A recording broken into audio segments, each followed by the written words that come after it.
things we are alive in this world for. दो ऐसे काम है जिसके लिए इस दुनिया में हम जीवित हैं. Okay, first is we are alive to bring the people into the kingdom of God. पहला है कि हम लोगों को यीशु मसीह में के राज्य में लाने के लिए जीवित Okay, हैं. when in this matter, only two kinds of people will never accept Christ. और इस विषय में केवल दो प्रकार के लोग हैं जो कभी भी इस बात को नहीं स्वीकारेंगे.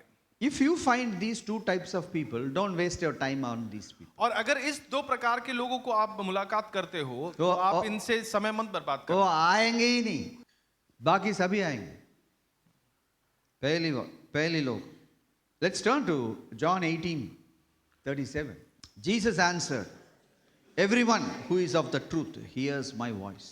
Truthful people who love the truth, they will hear the voice of Jesus.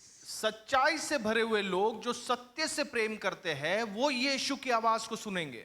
Some people are not truthful people, they are liars.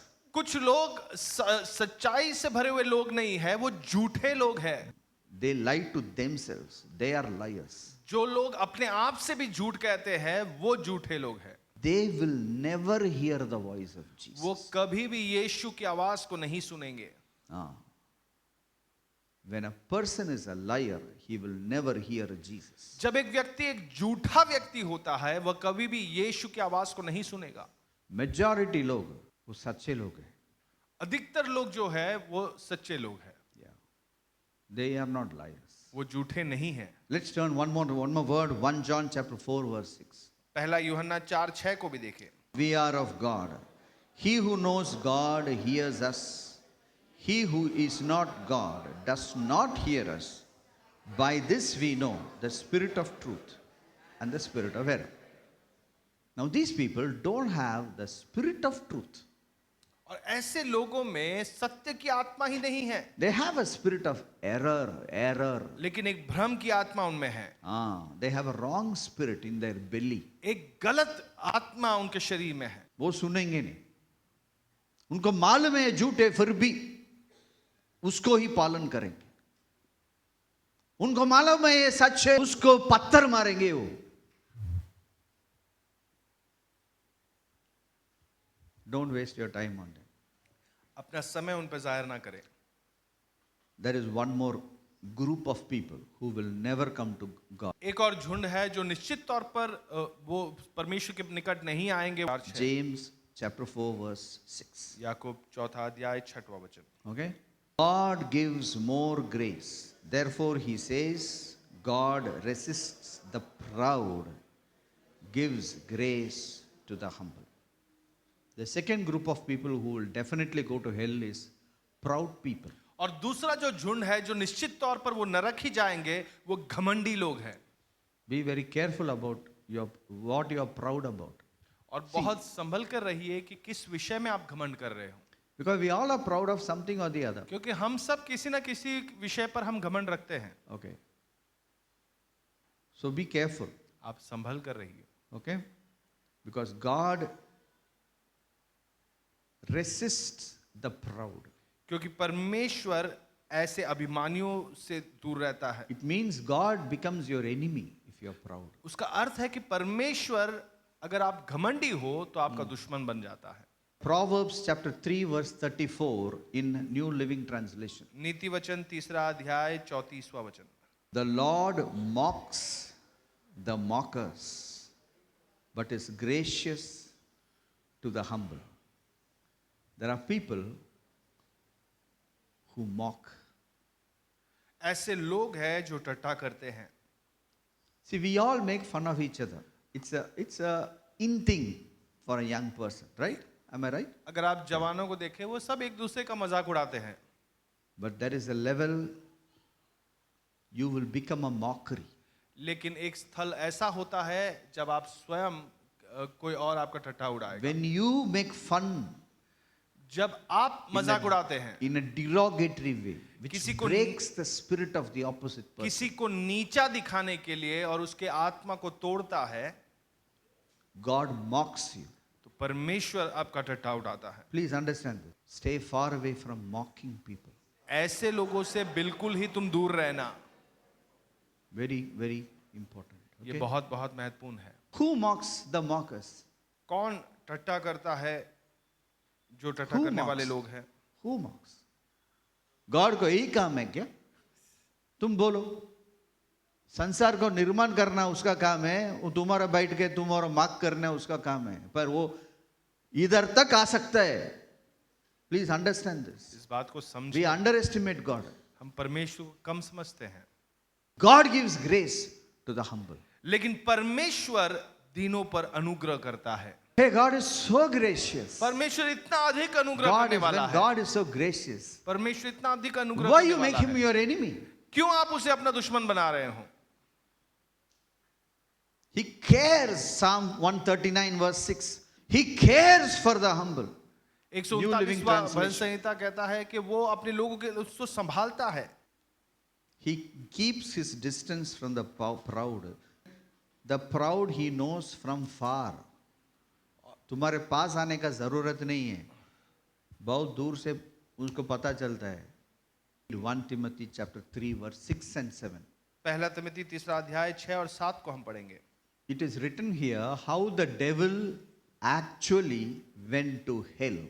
Why God put devil in the hell? और यहाँ पर सचमुच लिखा है कि शैतान को परमेश्वर ने नरक में क्यों डाल दिया। Not a novice, lest being puffed up with pride, he fall into the same condemnation as the devil. Moreover, he must have a good testimony among those who are outside, lest he fall into the reproach and the snare of the devil. Pride, it says, pride took the devil to hell.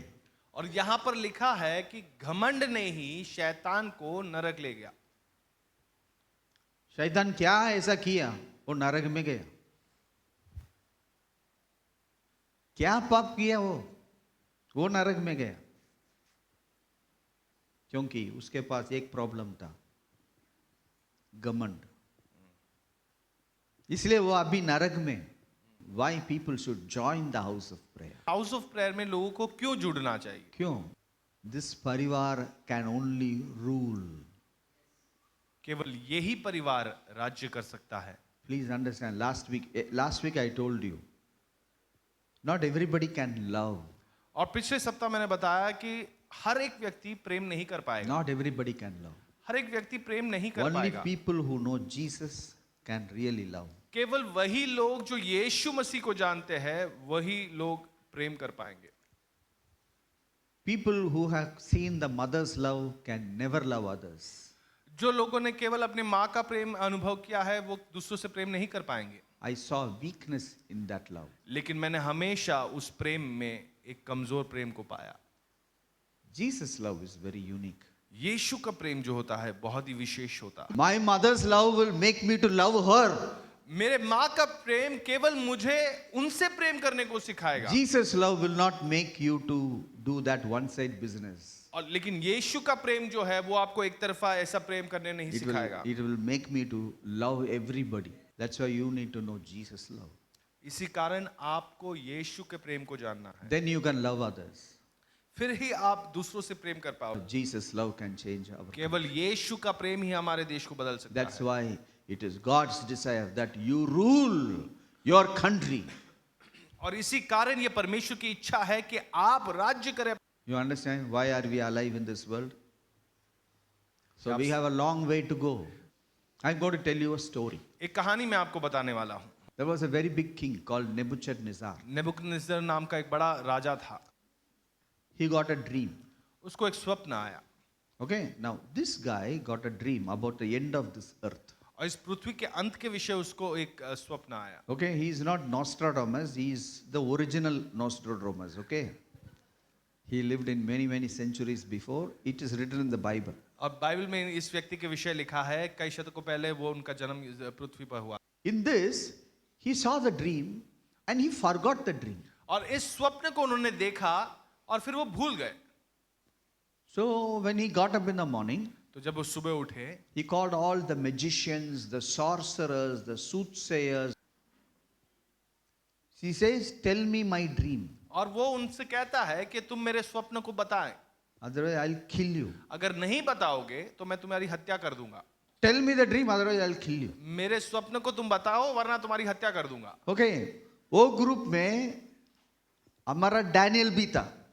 So when that guy came to take him to kill, he said, please stop, तो जब उसे उसकी हत्या करने के लिए ले जा रहे थे तो उसने कहा एक मिनट रुक जाइए, please stop. रुक जाइए, Give me one night. एक रात मुझे दे। कल सुबह, in this night, I will get the dream from the God of heaven. और इस रात को मैं स्वर्ग के परमेश्वर से उस स्वप्न को समझ लूंगा। Okay? That night, God revealed to him that dream. और उस रात को परमेश्वर ने उन्हें वो स्वप्न आप दिखाया। समझ गया? Now let's all turn to Daniel chapter 2, verse 31 to 35. You, O king, were watching, and behold, a great image. This great image, whose splendor was excellent, stood before you, and its form was awesome.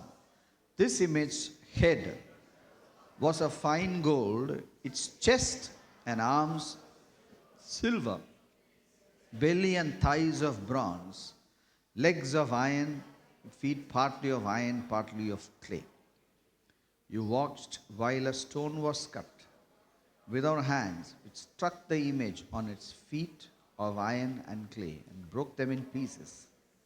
Then the iron, the clay, the bronze, the silver, and the gold were crushed together and became like chaff from the summer threshing floors. The wind carried them away, so that no trace of them was found. And the stone that struck the image became a great mountain and filled the whole earth. Now, this is the story. यही वो कहानी है। He saw a very big image, image of a man. और ये स्वप्न उस राजा ने देखा था कि एक बड़ा विशाल एक व्यक्ति का एक चित्र देखा। Head was gold. सिर उसका सोने से बना हुआ था। Then chest and arms were silver. और जो सीना और उनका हाथ था वो चांदी से बना हुआ था। Belly and thighs were bronze. पेट और जांघें वो पीतल से बनी हुई थी। Okay, legs iron. टांगे लोहे की बनी हुई थी। Then the feet is iron and clay. और फिर जो उनका पैर था वो लोहा और मिट्टी से बना हुआ था। Okay, when he was seeing this, okay, a big wind, verse 34, he saw a stone coming from heaven, hit that stone, hit that figure. स्वर्ग से एक पत्थर जो है उनके शरीर पे लगता है। किधर लगता है? It comes and hits the clay, the feet. उनके पांव पर जो मिट्टी से बना था उस पर लगता है। Okay, then the whole image collapses and it is blown from the wind as a chaff. और फिर वो जो सारा जो मूर्ति होता है वो नीचे टूटकर गिर जाता है और बिखर जाता है और हवा जो वहां बहती है वो उसे उड़ा दे जाती है। That stone, it's very small when it came, वो but पत्थर जो that था became big, very huge. वो पत्थर जब आ रहा था तो बहुत छोटा था लेकिन became- वहां पर गिरने के बाद वो बहुत विशाल बन जाता है। And that small stone became a great mountain और वो जो छोटा सा पत्थर था वो एक विशाल पहाड़ बन जाता है and filled the whole earth. और सारी पृथ्वी में भर जाता है। This is the whole dream. ये वो पूरा स्वप्न था। Okay? Now Daniel gives interpretation. अब डैनियल उस स्वप्न का अर्थ बताता है। Please understand. इस बात को समझे। That night it was revealed to him the dream and the interpretation. और उस रात को उसे स्वप्न भी पता चला और उसका अर्थ भी समझ में आ गया। Okay? Now let us see what the interpretation is. अब हम देखेंगे कि इसका अर्थ क्या है। Now I'll tell you the interpretation. What he said is, I will not go into the details, but I will get into the major points. इस जो अर्थ समझा रहा था डैनियल उसके जो मुख्य बातें हैं वो मैं आपको बताऊंगा। Okay? That whole image is the earth. वो जो सारी मूर्त थी वो ये पृथ्वी के विषय थी। And God is showing this Nebuchadnezzar what's going to happen from now on. और परमेश्वर नेबुकदनेस्सर को दिखा रहे हैं कि पृथ्वी में क्या होने वाली है अब से लेकर। So the first part is gold. पहला भाग जो है वो सोने का है। So there is a king whose era will be a golden era. और जो एक राजा का ऐसा समय होगा जो सुनहरा समय कहलाएगा। Please understand. And Daniel told Nebuchadnezzar, you are this golden era ka raja. Daniel उस राजा से कहता है कि आप ही के विषय ये लिखा है। So the era of this Nebuchadnezzar was a golden era. वो काल जो नेबुकदनेस्सर का था वो एक सुनहरा काल था। After you will come an inferior king who will be like, silver. That is another era. आपके पश्चात आपके काल के बाद एक ऐसा राजा आएगा जो आपसे कमजोर होगा, वो एक चांदी का काल कहलाएगा। Okay? After that will come another era where another king will come and rule. That era will be like bronze. और उसके पश्चात दूसरा एक काल शुरू होगा जहां जिसको पीतल का काल कहलाएगा। After that, the fourth guy will come. He will be like iron. और उसके पश्चात चौथा एक काल आएगा जो लोहे के समान होगा।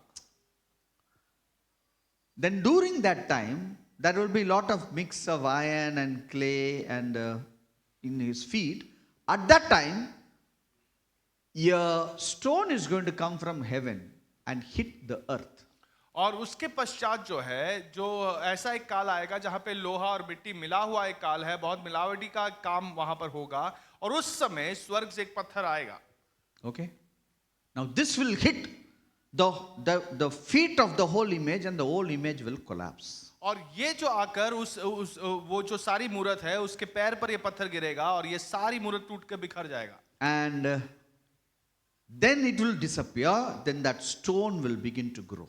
और उसके बाद वो गायब सा हो जाएगा और ये जो पत्थर है ये बढ़ने लगेगा। Then no longer that image will be there, only the stone will be there. और उसके बाद वो मूरत नहीं रहेगा, उसके बाद ये पत्थर ही होगा जो बढ़ते जाएगा। And this stone will fill the whole earth. और ये जो पत्थर है ये सारी पृथ्वी पर भर जाएगा। This is how the earth is going to end. This is how it will go from you. This is what Daniel told Nebuchadnezzar. और यही बातें दानियल नेबुकदनेस्सर राजा को कहता है। After Nebuchadnezzar, the golden era, there came another era which was like a silver era.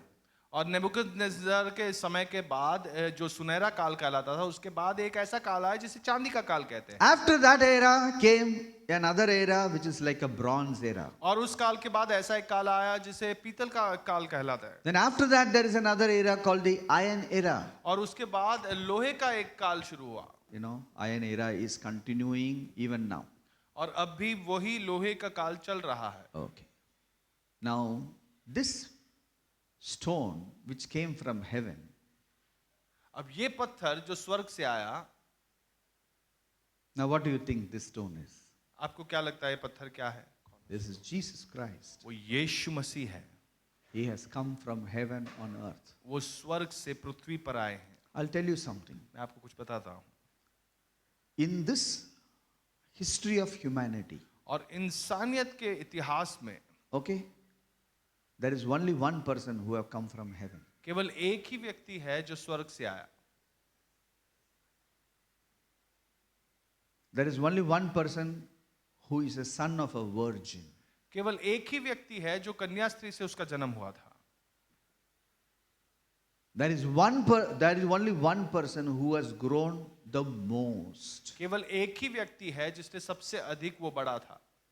He is Jesus Christ. वो यीशु मसीह है। Jesus Christ claimed, I came from heaven. यीशु मसीह ने कहा कि मैं स्वर्ग से आया हूँ। No, it was just like a stone from heaven. It was a stone. और ये एक पत्थर के समान था जो स्वर्ग से आया। But this stone, systematically it is growing now. लेकिन ये जो पत्थर है ये धीरे धीरे बढ़ते जा रहा है। Already 2000 years are over. और पहले से ही 2000 साल बीत चुके हैं। Okay? He has done things which nobody else has done. और in उन्होंने humanity. ऐसे काम इस पृथ्वी पर किया जो पहले कभी किसी ने नहीं किया। And please understand this, और इस बात को समझे आप, that stone for 2000 years it has grown and grown and grown and grown and still it is growing. और ये जो पत्थर है ये 2000 साल से ये बढ़ते जा रहा है और अभी भी बढ़ते ही जा रहा है। Every day people are coming into Jesus her Christ. दिन वो यीशु मसीह में आ रहे हैं। Every day people are coming. हर दिन यीशु मसीह में आ रहे हैं। Everywhere people are coming. सारे लोग यीशु मसीह में आ This रहे हैं। stone is growing. ये जो पत्थर है ये बढ़ते जा This रहा है। stone will will grow and grow and grow. ये and पत्थर grow. जो है ये बढ़ते जाएगा और अधिक बढ़ते जाएगा। Why it will grow? क्यों ये बढ़ते जाएगा? What is the petrol? और ये इसमें ऐसा How क्या it is ईंधन growing? गिरता है? किस Who तरीके is से बढ़ता behind है? this? कौन इसके पीछे है? Who is behind this? कौन इसके पीछे? Hey, God is behind this. परमेश्वर इसके His पीछे है। love is behind उसका this. प्रेम इसके पीछे है। Nobody can stop कोई इसे रोक नहीं सकता। what God is doing. जो परमेश्वर कर रहा है। God is doing something. परमेश्वर कुछ कार्य कर God रहा is है। doing something. परमेश्वर कुछ कार्य In कर your रहा है। village, in वो आप- my village, in your home, in my home, in my neighbor's home, in my gully, in my city, in every place, God is doing something. हर एक स्थल पर गांव-गांव, शहर-शहर, घरों में सारे जगह पे परमेश्वर कुछ ना कुछ कार्य कर रहा है। Now let us turn to Daniel chapter 2, अब हम दानियल के दूसरे अध्याय को देखें। verse 44. उसका 34 Are you with me? 44वां वचन। In the days of these kings, the God of heaven will set up a kingdom which shall never be destroyed, and the kingdom shall not be left to other people. It shall break in pieces and consume all these kingdoms, and it will stand forever. 45. 45वां वचन। Inasmuch as you saw that the stone was cut out of the mountain without hands, and that it broke in pieces the iron, the bronze, the clay, the silver, and the gold, the great God has made known to the king what will come to pass after this. The dream is certain, and its interpretation is sure. You saw? The kingdom of God परमेश्वर का राज्य shall break every other kingdom. वो हर एक अन्य राज्य को तोड़ देगा। The kingdom of God in which you and I we are living in, और it is on its way to break every other organization, every other kingdom, every other seat of authority, and replace it with the kingdom. और परमेश्वर का राज्य हर एक अन्य राज्य, हर एक अन्य स्थान जो अधिकार का है उसे तोड़कर नाश करने वाला है। Please understand इस this. बात को समझे। Please understand. इस बात को समझे। Who is going to do that work? कौन ये काम करने वाला है? Jesus is not going to come and do the work. यीशु ये काम आके नहीं करने वाले हैं। See, he did what you and I cannot do. और यीशु ने वो काम पूरा किया जो आप और मैं नहीं कर पाते। We can never do what Jesus Christ has वो done. काम जो यीशु ने किया वो हम कभी नहीं कर पाएंगे। He died on उसने the cross. क्रूस पर अपनी जान दी। He went through untold, unpronounceable suffering. और इतना अधिक पीड़ा उन्होंने सहा अपने शरीर में। The Bible calls that event as a shame of the cross. और बाइबल उस स्थिति को बहुत ही दर्दनाक और शर्मनाक बात कही है। Shame on the cross. Son of God, परमेश्वर का पुत्र, the Holy One, पवित्र व्यक्ति, the King of Kings, राजाओं का राजा, the Lord of Lords. परमेश्वर का परमेश्वर। What a sacrifice. ये कितना बड़ा बलिदान था। And his body was broken. और उसका शरीर तोड़ा गया था। It is not pain in the body. It pain in every place. और शरीर में जो दर्द था उतना ही नहीं बल्कि शरीर के हर एक भाग में दर्द था। Everybody is watching. सारे लोग देख रहे थे। What a pain. कितना अधिक दर्द। He took our pain upon him. और उसने हमारा दर्द अपने आप पर ले लिया। Who can do this? ये कौन कर सकता है? Who can do this? ये कौन कर सकता है? Only Jesus. केवल यीशु। That's why he said it is finished. और इसलिए यीशु ने कहा सारी बातें It is खत्म हो finished. चुकी है, सारी काम पूरे हो चुके हैं। Why people change? क्यों लोग बदलते हैं? They connect. They see the love of Jesus. वो यीशु के प्रेम से जुड़ जाते हैं। They see the love of Jesus. वो यीशु के प्रेम को देख पाते There is हैं। no other chance except to change और कोई मौका ही नहीं था बदलने के लिए। and to submit to that love. और उस प्रेम के अधीन हो जाते हैं। What a privilege. ये कितना सौभाग्य है। Hallelujah. What a privilege. What a privilege.